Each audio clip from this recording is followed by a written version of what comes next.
Hello, welcome to my channel and to another reaction video. This time I'll be continuing the Antares Confederacy. This is part 5.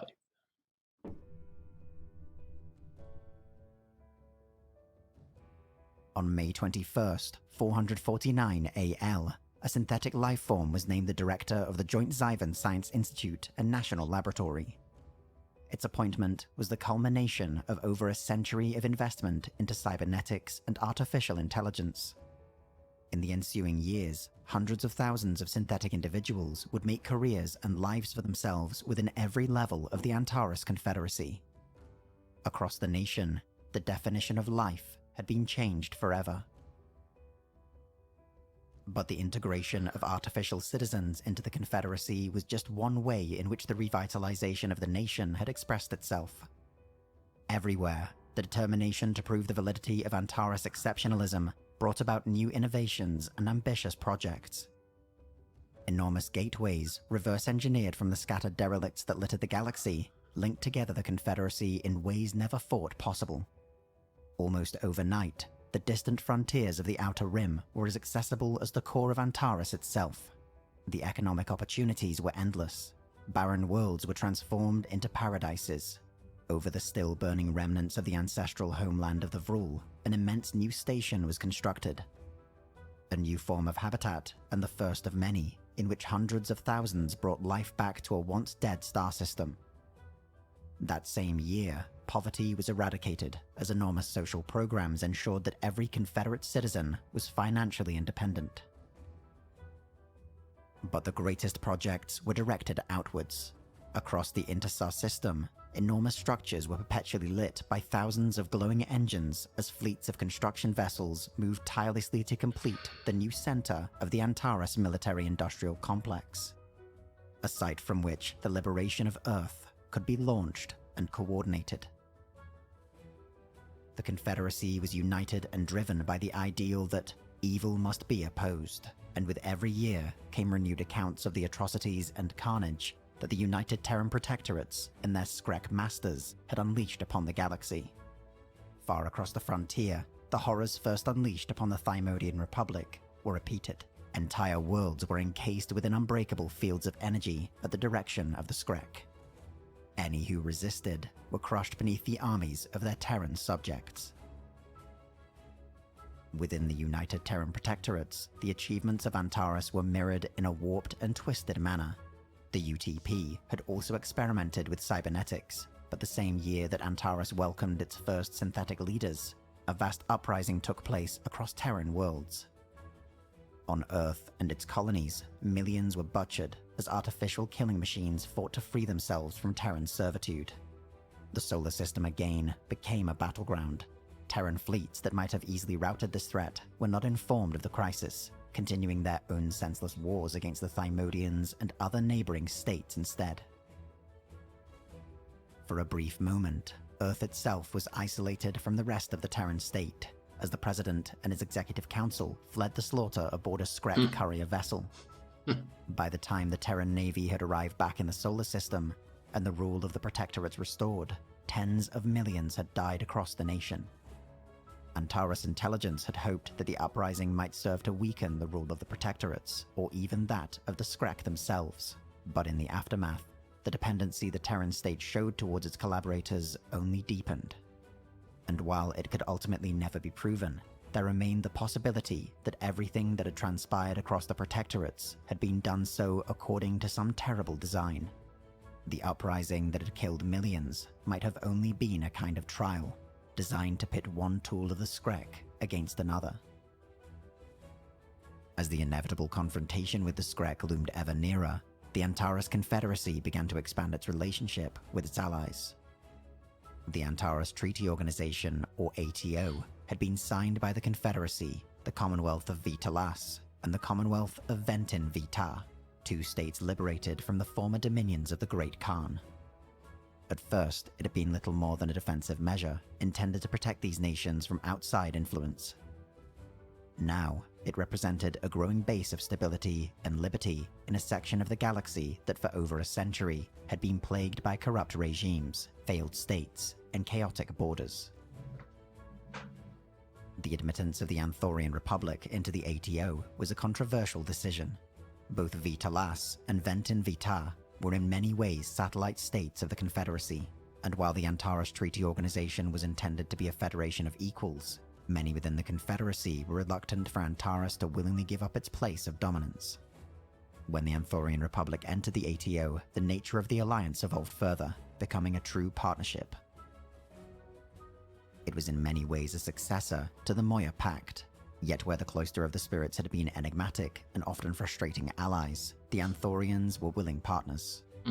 Their insistence, interventions by the Antares Treaty Organization into the former territories of the Beldros Empire culminated in the complete overthrow of the last remnants of their oppressive government. Lawless systems were reintegrated into the Anthorian Republic, and the damage wrought by centuries of warfare was slowly healed. The military actions taken by Antares over the previous century had been driven by many factors. An earnest desire to liberate the oppressed, a hypocritical push to acquire new territories and resources, and the growing frustration and rage over the actions of the Terran protectorates and their Skrek overlords. The success of the liberation campaigns forced a kind of moral calculation across the Confederacy, within every republic and every citizen. Since its inception, Antares had defined itself by its scientific discoveries, its economic advancements, by the opportunities it presented to its citizens, but never by its wars or its conquests.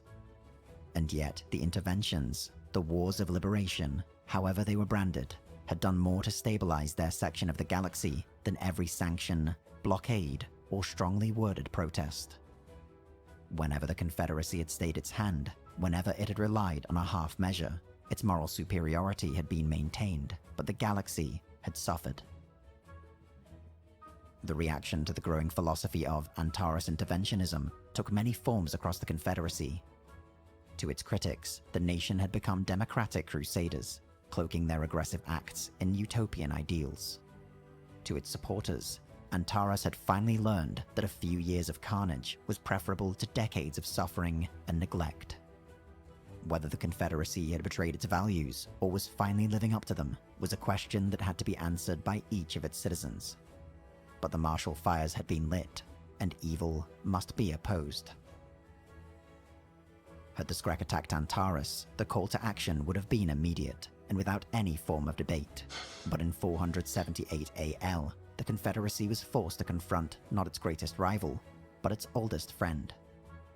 As the Antares Treaty Organization had expanded its presence across its region of the galaxy, it increasingly found itself at odds with the Cloister of the Spirits. The Pneuma race that made up the Cloister had often been inscrutable, but Antares had always managed to find common purpose. Now, however, the goodwill between them seemed to evaporate. The Cloister increasingly acted erratically, its diplomats refusing any agreement with the Anthorians or Beldros, even after their liberation by Antares. The declaration of war was one of the greatest tragedies to befall the Confederacy, and put to the ultimate test every interventionist ideal and philosophy of action. The conflict was short and bloody, and while the war was fought exactly to the specifications of the Confederate High Command, there was little sense of triumph when the last holdouts surrendered. It was only when Antares intelligence investigated the logs and orders captured in the final moments of the campaign that the true root of the conflict had become known. Over the previous decades, thousands of high-profile Pneuma, mostly government officials, had perished in mysterious causes, ultimately ruled to be natural deaths. Antares intelligence had initially concurred with this assessment, but patterns increasingly pointed to some outside influence. At first, the struggle for leadership within the Cloister, if that indeed was what it even was thought to be the work of rival religious groups playing out some sort of shadow war.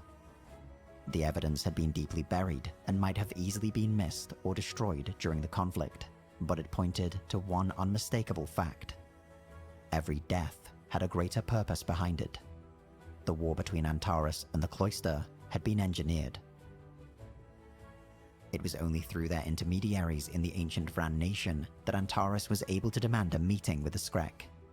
For the first time, representatives of the Confederacy spoke directly with the Empire that had taken their home world and reduced their lost brethren to slaves and tools of war. For hours, Confederate diplomats raised every issue, brought to light every injustice, and presented their irrefutable evidence. The Confederate diplomatic corps had prepared for every likely outcome of the meeting, from the complete surrender of the Skrek to the immediate declaration of war, but none could say which was the most likely. The reaction of the Skrek was beyond any such predictions. For days, the Confederacy received nothing but silence, and then 2 lists. They were breathtaking in scope, containing untold billions of items. Each list included everything from star systems, worlds, ships and stations, the names of the Prime Minister and parliamentary officials, all the way down to individual private citizens. The first list, it was explained, was everything that would be allowed to remain. The second was of everything that would be taken. If the Skrek's demands were accepted, then the Antares Confederacy would be allowed to exist within the miasma. It could see to its own affairs in whatever manner it wished, and continue to function without any fear of invasion by the Skrek, the Terran Protectorates, or any other outside force in the galaxy. This, it was explained, was a victory for Antares. No species or nation had ever been granted such an offer. The Confederacy would be permitted to survive, but it would forever renounce any right to endure beyond the boundaries of the miasma. Antares would leave the wider galaxy and never return. Within the pages of the monumental work known as Ab Urbe Condita Libri, from the founding of the city, the Roman chronicler Titus Livius tells of a moment in the history of his empire when despair threatened to take hold in the heart of every citizen. The words proclaimed that day were repeated 2,549 years later aboard a flotilla of lost colony ships that found themselves stranded in a vast alien wilderness. And they were repeated once more by the representatives of the nation that flotilla had become. On July 24th, 492 AL, the largest mobilization in the history of the Antares Confederacy began. Fleets moved to their rally points, led by the greatest concentration of military power ever put into service. Armies bearing the banners of the Confederacy and every republic within it moved to their mustering stations. And the Skrek received their answer. Hic manebimus optime. Here we will remain most excellently.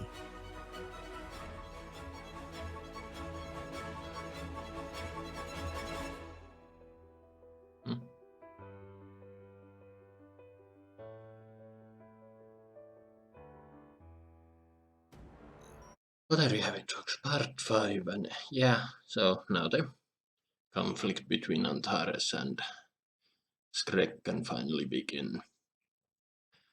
That was a sad part to hear that the Skrek engineered the conflict between Antares and the Cloister of Spirits, and it had been decades in the making. Only to find out after the last stronghold was destroyed that it was just a setup. I don't know. I guess they wanted to test the Antares capabilities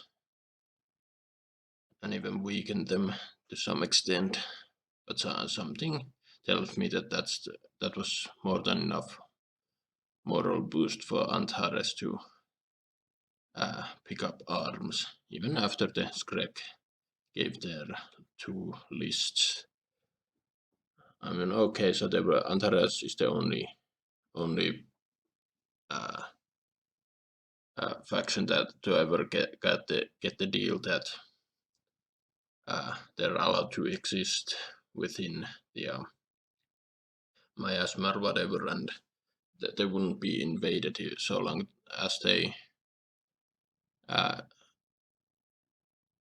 accept the conditions and relinquish everything else outside their birthplace.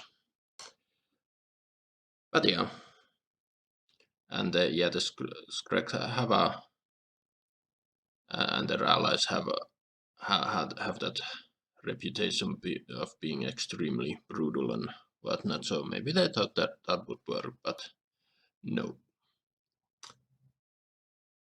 And yeah, and it was interesting bit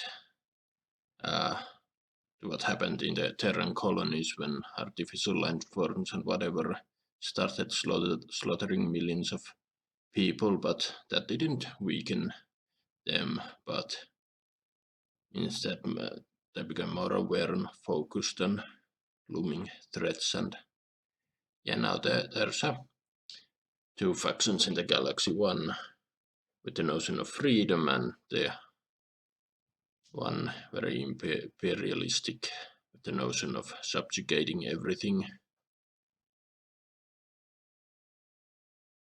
It's a fine video, but yeah, it's still a setup for just a setup for what for the ultimate confrontation, which is what we're all waiting for.